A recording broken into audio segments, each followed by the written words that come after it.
یاد رکھنا ہر انسان کو 1 گھنٹے میں 1000 سانس آتے ہیں اور 24 گھنٹے میں 24,000 سانس۔ پھر یہ جو کلمہ ہے اس کے اندر 24 حروف ہیں۔ لا الہ الا اللہ میں 12 حروف، محمد رسول اللہ میں 12 حروف۔ اللہ نے دن کو بھی کلمے سے بنایا۔ لا الہ الا اللہ جلالی 12 حروف ہیں، جلالی 12 گھنٹے دن کے بنا دیے۔ محمد رسول اللہ جمالی 12 حروف ہیں، رات کے 12 گھنٹے اس نے اس محمد رسول اللہ کے نام سے بنا دیا۔ تو اس طرح کلمے میں 24 حروف ہو گئے۔ جب تو نے کلمہ پڑھا، سانس بھی تیرے وہ گھنٹے میں 24 گھنٹے 24,000 سانس۔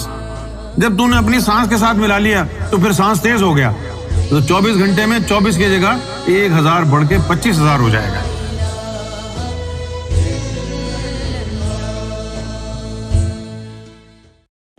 اللہ لا الہ الا هو الحی القیوم لا تأخذه سنة ولا نوم له ما في السماوات وما في الأرض من ذا الذي يشفع عنده إلا بإذنه يعلم ما بين أيديهم وما خلفهم ولا يحيطون بشيء من علمه